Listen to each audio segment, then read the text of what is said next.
성경 66권의 주제들은 보면 이런 구원의 책으로 우리에게 나열되어 있는 것을 보게 됩니다. 그래서 핵심은 그리스도입니다. 이걸 이제 현장에서 기록했다는 것을 보게 됩니다. 한 40여 명이 현장에서 기록했는데 학자도 있고 또 어부도 있고 또 가난한 사람도 있고 성령에 감동된 사람들이 실제로 기록했던 것을 보면서 성경은 우리가 현장을 모르면 여러분이 사실 실제적으로 이런 성경을 볼 때 지식으로 전달되는 것을 보게 됩니다. 오늘 그 중에 이제 신앙 고백을 했던 베드로를 보면서 우리가 다시 한번 이 코로나란 큰 질병 가운데 많은 사람들이 고통을 받고 또 위기가 오고 문제들이 올 때마다 제일 마지막에는 어떤 것이 필요할 것인가? 사람이 지금 생사를 다루는 속에 있는데 아유 괜찮다 조금만 기다리라 뭐 좋은 세계가 온다 이런 것이 아니라 그 사람에게 생명이 있는지 천국의 백성이 되어 있는지 하나님의 자녀가 되어 있는지 이런 부분을 빨리 점검해서 이런 부분이 안 되었다면 자 늦게라도 복음을 받도록 만들어야 되고 또 복음이 되어 있는 사람은 사명을 감당할 수 있는 길을 만들어주는 그런 일들이 우리 주위에 한결같이 메시지들이 요즘 너무 많이 나와요. 자칫 들으면 아이고 기초적인 메시지를 하는구나 듣는지 몰라도 이 코로나 시대에 상황이 어떤 변화가 일어날지를 아무도 모르는 거예요. 그래서 이 메시지들이 다시 한번 여러분의 현장을 우리가 생각하면서 여러분이 말씀을 들었으면 좋겠습니다. 첫 번째로 보니까 나를 누구라 하냐는 문제를 예수님이 던집니다. 그리스도를 바로 아는데 사람들은 문제 앞에 잡힐 수 있습니다. 그래서 그 답을 예수님의 제자들을 같이 함께 하면서 또 보게 하면서 오늘 여기에 예수님이 묻는 말에 사람들은 어떻게 대답을 하느냐 너희들은 어떠냐 이렇게 묻는 가운데에서 사람들의 대답은 예수님을 보면서 강야에서 외치는 사람 세례 요한 같다. 또 어떤 사람은 예수님이 때론 능력을 행하니까 능력을 행하는 엘리야 같다. 눈물을 많이 흘렸던 사람 예레미야처럼 자비나 선행을 하는 그런 사람처럼 또 예수님을 본 거요.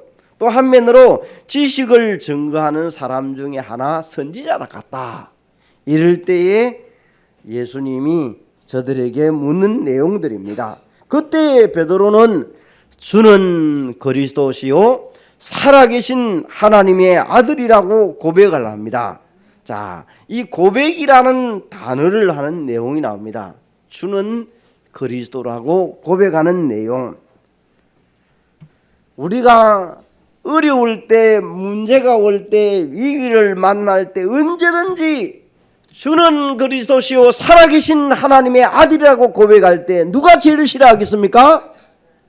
사단이 제일 싫어하는 단어입니다.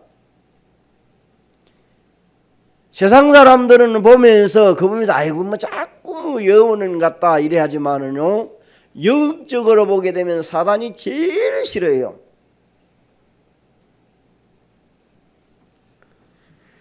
이 고백의 차원에서 나와 그리스도를 문제를 대입합니다.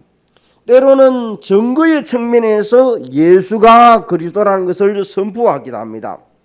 그래서 주라는 것은 키루어서 이제 주권자, 절대자라는 그런 내용들이 담겨져 있습니다.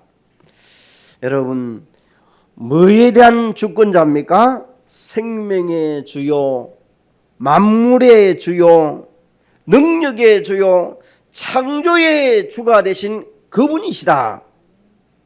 그래서 여러 경우도 있지만은 이런 주권자라는 이 비밀을 가지고 주라는 것을 씁니다. 주는 그리스도시요. 그럼 여기 안에는 그 지혜도 있겠죠. 여러 가지 뭐 우주 만물의 주가 되고 뭐 경제의 주가 되고 뭐 가정의 주인의 주가 되고 이런 여러 가지의 포함들이 있는 것을 보면서 베드로가 여기에는 절대자요 주권자 되신 그분을 생각하면서 고백하는 내용이 납니다. 15절에 보니까 너희는 나를 누구라 하느냐. 이제 베드로는 그때 종의 자세로, 자, 그때랑 이 베드로와 또 바울이라는 사람은 이런 말을 많이 씁니다. 자, 그리스도의 노예가 됐다. 노예라는 것은 우리에게 세 가지의 의미를 많이 합니다. 생명권과 자유권과 소유권이 아예 없어요. 노예는 이 세 가지가 상실되는 것을 말합니다. 그 노예라는 것은 오늘 밥 세 끼 먹으면 최고 좋은 거예요. 뭐 부자 되는 것도 상관없고 망해도 상관없고 내일 되면 또 팔려갈 건데, 그런 마음으로 고백하는 종의 자세, 내가 그리스도의 종이 되었다. 구원의 측면에서 주님이 생명의 주가 되시고 우리 하나님의 아버지 되신다. 이런 부분을 말하는 그런 내용을 말합니다. 그래서 오늘 여러분들이 주는 그리스도시요 살아계신 하나님의 아들이십니다고 고백을 할 때, 때로는 우리가 구원의 측면에서 여러분이 해야 되고 또 사역의 측면에서는 주님이 절대자다. 이런 부분이 우리에게 나오죠. 고백의 측면에서는 내가 노예 같은 그런 사람이다. 나를 완전히 낮춥니다. 그래서 그리스도는 모든 문제 해결자, 그 고백이 우리 속에 늘 나타날 수 있도록 해가는 것입니다. 자, 그래서 그리스도를 알고 나니까 어떤 문제를 해결하셨는가? 이번 여름 성경학교와 오늘 우리에게 이제 렘넌트 헌신 예배와 또 낮 예배와 이 메시지들이 다시 한번 우리가 이제 성취될 메시지로, 확인하는 메시지로 우리의 내 것으로 삼아내는 그런 시간으로 만들어 가시기를 바랍니다. 어제 우리 렘넌트들이 보니까 조를 형성해서 구원의 길을 하고 있더라고요. 자, 원래 인간은 하나님을 왜 떠나게 되느냐? 사단에게 속아서 죄를 짓게 됩니다. 이게 이제 우리 렘넌트들이 이 포인트가 쫙 해야 되는데 그냥 아직 조금 지식의 부분을 하고 있어요. 하나님을 떠나게 된 원인이 뭐냐? 여기 이제 포커스가 돼야 되는데 아직 그냥 뭐 불신앙, 그냥 하나님을 떠남, 불신앙 이 정도로 지금 생각하는데 하나님을 떠나게 된 원인이 뭐냐? 이게 정확하게 들어가야 돼요. 사단에 속아서 그걸 죄라고 합니다. 그래서 원죄와 자범죄와 저주와 재앙이 계속 지금도 우리에게 대표 원리로 계속 오고 있습니다. 그래서 여기에 그리스도가 오셔야 될 이유를 얘기를 하고 있습니다. 그래서 우리가 이 그리스도에 대한 부분은 여러분들이 이제 여러 경우를 생각하면서 구성을 짜고 있는데, 오늘은 구원에 관련된 구원의 그리스도에 대해서 얘기를 하겠습니다. 이 그리스도에 대해서는 응답의 그리스도의 측면을 찾아보기도 하고 은혜에 받게 하는 그리스도의 측면도 나와야 되고 누림을 가지고 그리스도가 나와야 되고 또 우리가 말하는 사명에 대한 그리스도가 나와야 돼요. 그 이제 이 다섯 분류의 여러 경우가 있지만 오늘 여기에는 구원에 대한 그리스도의 측면의 말씀을 하겠습니다. 왜? 구원의 길을 했으니까. 그러면 여기에 보니까 인간이 하나님을 떠남을 통하여 사단에 속아서 죄를 짓게 됐다는 것을, 이 문제를 해결할 자는 그리스도 예수밖에 없다. 그래서 이 문제 해결자의 길은 그리스도밖에 없다. 방법은 어떻게 하는가? 영접하는 그 길밖에 없다. 영접을 하려면 그리스도가 누구인지 제대로 알고 영접을 해야 된다. 정신질환을 앓고 계신 사람은 영접할 때 수십 번 수백 번 해야 됩니다. 그냥 따라하기도 하고 그냥 생각 없이 하기도 하고 여러 가지 옵니다. 그래서 흑암이 어느 정도 덮였는가, 왔다 갔다 하는가, 그 상태가 지금 어떤 상태에 따라서 해가야 돼요. 영접했다고 해서 여러분 끝났다, 여러분이 말은 하지만 실상은 그냥 중얼중얼 하는 사람도 있어요. 그냥 큰 제대로 그리스도를 알게 만들어야 돼요. 그러면 그리스도는 누구냐? 오늘 첫 번째 얘기처럼 하나님이시요 창조주시요 모든 문제 해결자, 우리의 해답 되신 그분이시다. 그러면 그분이 무슨 일을 하셨느냐? 이제 하신 일을 보니까 십자가에서 모든 문제를 이루시고 성취시켰다. 요한복음 19장 30절의 말씀 아닙니까? 선지자직으로 제사장직으로 왕직으로 감당하신 그분이요. 그래서라는 부분. 그러면 그리스도는 하나님 떠난 문제를 해결하신 선지자적인 일을 하셨다. 그래서 그분이 길을 여시고, 히브리서 10장 19절에서 20절에 보니까 휘장 가운데 산 길을 열었다. 구약 시대에는 대제사장만이 지성소에 들어갈 수 있는데 못 들어갔어요. 성소 밖에 사람들은. 그때 십자가에 예수님이 모든 문제를 해결하면서 휘장이 확 찢어져 버렸어요. 누구든지 하나님 앞으로 갈 수 있도록 해요. 아직까지 천주교는 이 부분을 적용 안 하죠. 응용 안 하죠. 신부 앞에 고백 선사합니다. 그 신부가 아뢰요. 우리 개신교는 그것을 그리스도께서 완전히 끝내버리고 성취시켜 나가버렸어요. 그래서 만인 제사장으로 누구든지 하나님 앞에 나갈 수 있는 거예요. 누구든지 하나님 앞에 고백하고 기도하고 갈 수 있는 것입니다. 자, 어떤 일을 하셨습니까? 죄에서 해방시켰습니다. 원죄에서, 자범죄에서 예수님이 십자가의 모든 문제를 해결하심을 통하여 영원한 속죄를 드림으로 완전히 끝내버렸습니다. 세 번째로 무슨 일을 하셨습니까? 사단의 근세에서 빠져나오는 길을 하셨습니다. 마귀의 자녀에서 예수님이, 그래서 우리에게 요한일서 3장 8절에 보니까 예수님이 오신 일을 얘기합니다. 마귀와 그 일을 멸하기 위하여 오셨다. 히브리서 2장 11절에서 14절에 보니까 사단의 근세에서 영원히 빠져나오도록 예수님이 오셔서 해결하셨다. 그래서 이 그리스도를 제대로 알고 예수님을 영접한 사람에게는 어떤 일이 벌어지는가? 그리스도가 내 안에 들어오면 무슨 일이 납니까? 사단이 축출됩니다. 결박되어집니다.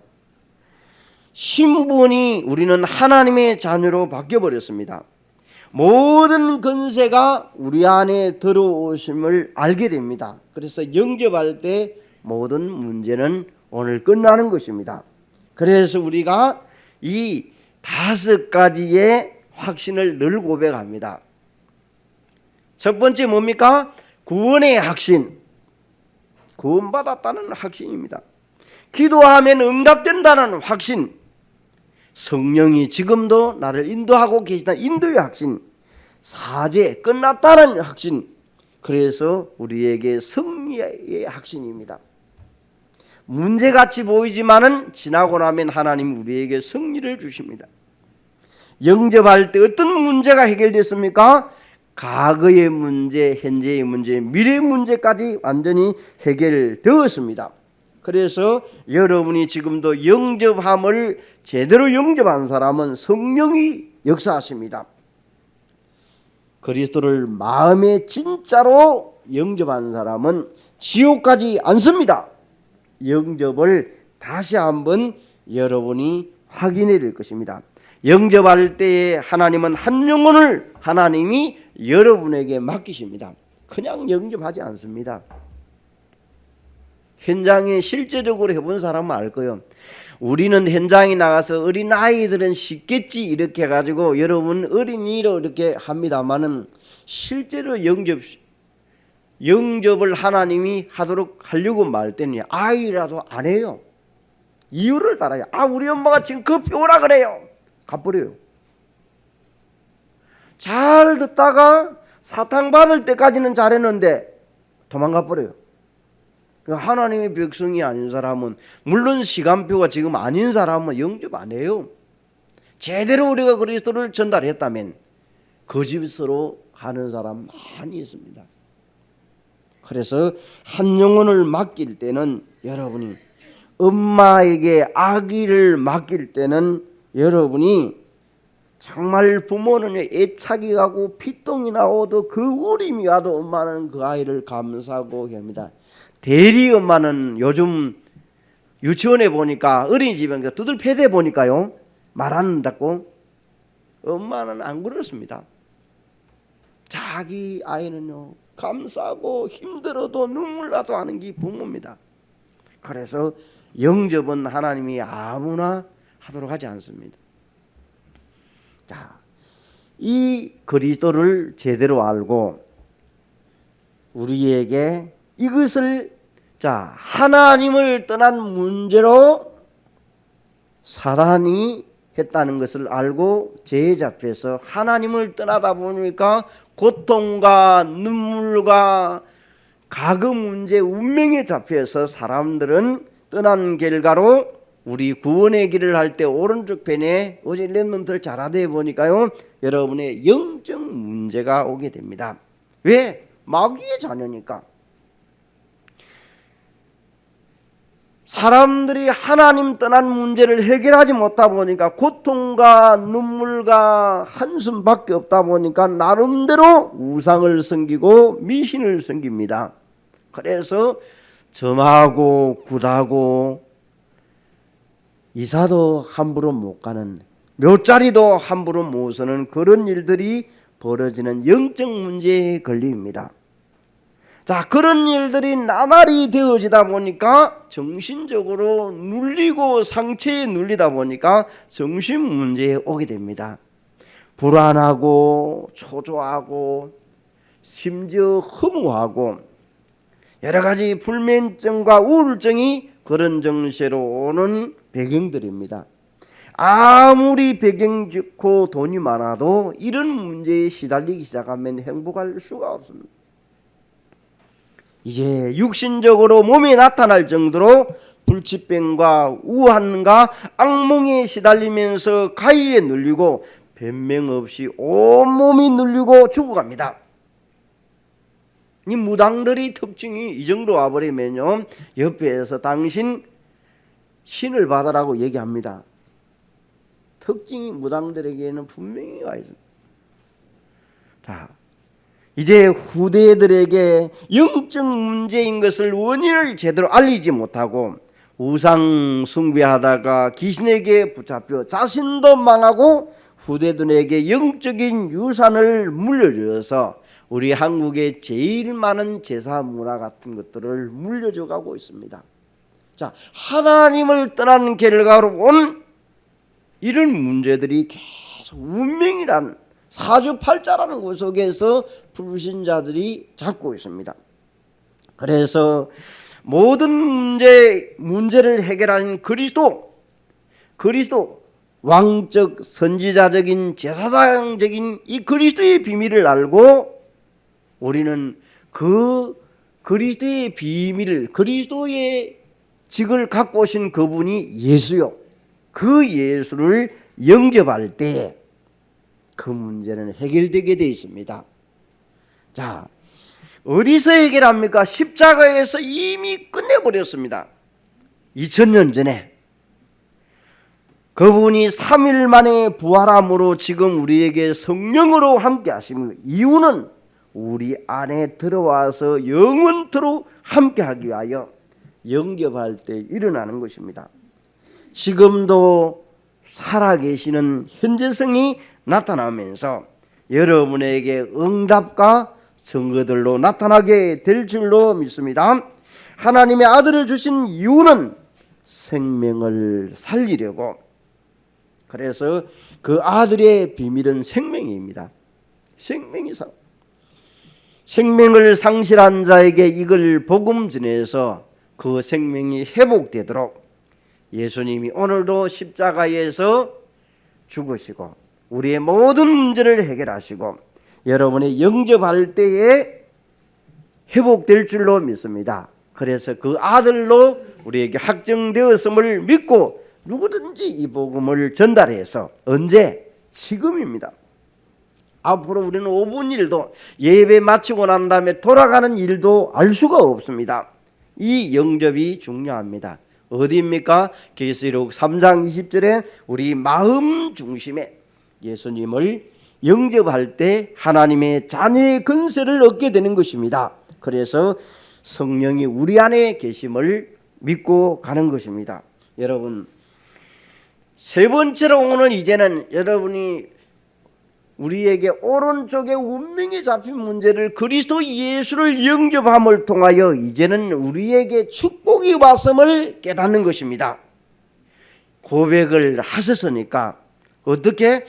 반석 위에 내 교회를 세우리라. 베드로가 주는 그리스도시요 살아계신 하나님의 아들이라고 고백했을 때 교회의 축복이 오게 되는 것을 보게 됩니다. 우리는 흔들리지 않는 이 고백이 되어져야 될 줄 믿습니다. 하나님이 내 안에 계시다는 이 사실을. 그래서 우리는 흔들리지 않는 발판 위에 그리스도 하나님의 나라 오직 성령 충만함이 우리에게 날마다 늘 언약으로 붙잡아 가야 될 것입니다. 왜 그렇습니까? 우리 안에 계신 그분이 모든 문제를 해결하실 수 있기 때문에 그렇습니다. 그래서 그 고백한 사람은 지금도 음부의 권세가 이기지 못하리라. 큰 권세가 우리 안에 성령으로 와 계십니다. 바로 하나님이 내 안에 와 계십니다. 음부의 권세가 이기지 못한다는 것만은 성령의 인도를 받아버리면 음부의 권세는 매글로 못 쳐요. 그래서 비행기를 타본 사람들은 밑에는 소낙비가 내리는데 비행기를 타고 하늘로 올라가 보면 햇빛이 쫙 나 있어요. 구름과 비가 와도 올라가 보면 햇빛 나 있듯이 여러분이 어떤 문제가 와도 성령이 나와 함께 한다는 이 사실의 비밀을 가지고 계신다면 흑암 세력은 도망가게 될 줄 믿습니다. 그래서 그리스도 예수를 날마다 고백하는 여러분 되시기를 바랍니다. 천국 열쇠를 내게 준다. 여러분, 기도할 때마다 예수 이름 부를 때마다 우리에게 응답의 문들을 열어준다고 약속했습니다. 그 기도 응답은 어떻게 이루어집니까? 성령의 역사로. 열쇠의 비밀은 성령의 역사입니다. 오늘도 여러분 기도하면 사단이 결박되고 장애물들이 제거되고 동시에 천사가 심부름해서 하나님의 나라를 이루어가게 될 줄로 믿습니다. 그래서 땅에서 열면 하늘에 열리고 닫히면 닫히고 그것이 권세예요. 그 권세의 장애물들이 예수 그리스도 이름 부를 때 제거될 줄로 믿습니다. 네 번째로 사단은 완전히 끊겼습니다. 장애물들이 제거된다는 것을 성경은 얘기를 합니다. 사단의 결박권을 우리에게 주셨습니다. 그걸 우리는 빛의 원리로 생각해 봅니다. 빛이 없으면 어두움은 안 물러갑니다. 창고에 지하실에 들어가서 전기불 스위치를 눌러 전기불만 켜면 환해집니다. 그러지 아니하면요 어둠이 어디를 갈지 모릅니다. 빛의 원리입니다. 그 빛이 우리 안에 있습니다. 그래서 성경은 우리는 세상의 빛이요 소금이요 등불이라고 성경은 얘기합니다. 이 빛을 여러분이 비추시는 여러분 되시기를 바랍니다. 다섯 번째로 우리는 하늘을 열고 닫는 천사가 늘 움직이는 천사 동원군이 있습니다. 말씀을 이루는 천군이여 천사여. 때로는 싸울 때가 있고 심부름할 때가 있습니다. 막을 때가 있습니다. 우리에게 또 여러분이 이 천군 천사가 동원되는 시편 103편 20절에서 20절을 늘 우리에게 사용하시고 또 적용하시고 여러분의 말씀을 이루어가는 성취시켜가는 여러분 되시기를 바랍니다. 여섯 번째 보니까 우리는 우리의 배경이 어디입니까? 하나님 나라입니다. 하나님의 배경. 그래서 우리의 자격은 하늘나라의 시민권이라는 것을 알고 너무 육신적인 오늘 여름 휴가에 못 간다고 안달나지 마시고 너무 슬퍼하지 마시기를 바랍니다. 교회 안 와서 이렇게 한번 물어보고 누구 물으니까 어디 가 있는 게 전부 다 내과에 주저 앉아가지고 물소리 새소리 듣는데 앉아 있더라고요. 지금 휴가철인가 봐요. 혹시 우리 성도들 가운데 가분 계십니까? 여러분, 그래도 우리는 하나님의 백성, 하늘의 배경을 가지고 사는 사람입니다. 그런 사람들이 오늘도 우리는 세계 정복할 완전 정복할 사람들입니다. 만물을 복종케 시키는 그 이름 예수 그리스도가 우리 안에 계신다. 하늘과 땅이나 물속이나 그 이름 가지고 우리는 가면 됩니다. 그래서 우상 숭배할 필요가 없는 것입니다. 오늘도 기도했던 것처럼 일본에 지금 올림픽이 열리는 곳에 237을 생각하고 5천 종족을 생각하면서 전도와 선교의 눈으로 여러분 보게 되어지면요, 아이고 저런 나라가 있었네. 저런 나라가 있었네. 이름도 듣지도 못한 나라들이 너무 많이 나와요. 237이 저게 있네. 5천 종족이 저게 있네. 저것에도 하루속히 이 복음이 영적인 통신망으로 들리는 그날이 속히 이루어지게 하옵소서. 여러분, 우리가 한 마음으로 또 보좌의 축복으로 하늘 군대가 동원되게 되고 여러분은 기도가 쌓여져서 정말로 하나님이 어느 날 우리가 이런 서밋으로 대사로 되어서 그리스도의 비밀을 전달하는 자로 서지도록 전도와 선교 속에 정복을 누리는 자로 서야 될 줄로 믿습니다. 그래서 구원의 길을 제일 위에 보게 되면 창세기 1장 27절에 원래 인간은 하나님의 형상대로 지으시고 28절에 보니까 정복하고 다스리는 축복을 주셨느니라. 우리의 신분이 하나님의 형상의 신분 27절 생명의 신분 28절 정복하고 다스리는 축복 건세를 가지고 문화를 정복하는 이런 일들이 하나님의 자녀가 된 여러분에게 있다는 것을 깨닫고 신분과 건세를 회복해서 완전히 누리고 여러분의 기도 속으로 들어가는 한 주간 되시기를 바랍니다. 그래서 신앙 고백이에 다 같이 하겠습니다. 주는 그리스도시요. 시작. 주는 그리스도시요 살아계신 하나님의 아들이시니라. 이 고백이 여러분에게 우리가 정말 여러분이 이 고백 속에 계속 우리 있어진다면 정말 놀라운 일들이 하나님이 여러분을 통하여 하게 될 줄로 믿습니다. 고백할 때와 우리의 자세가 정의 자세의 그런 모습 속에서 한 주 동안 그리스도를 고백하면서 또 선포하면서 하나님의 나라를 이루는 신앙 고백의 축복이 있으시기를 바랍니다. 감사하신 하나님, 오늘도 우리가 정말 불신자의 상태의 6가지 상태 속에서 이 문제를 해결하지 못하고 많은 사람들이 방황하고 고통 가운데 있습니다. 오늘도 이 문제를 해결할 길은 오직 예수 그리스도 밖에 없음을 깨닫고 예수 그리스도를 마음에 영접해서 하나님의 자녀됨을 분명히 정체성을 깨닫고 신앙 고백 위에 믿음을 굳건히 세워서 오늘도 이 신분을 건세를 완전히 누른 자로 세워서 저들이 가는 곳마다 정복하고 다스리는 건세를 회복시켜서 세계복음화를 앞당기는 우리 반석교회 모든 성도들이 되게 하여 주옵소서. 예수 그리스도 이름으로 기도합니다. 아멘.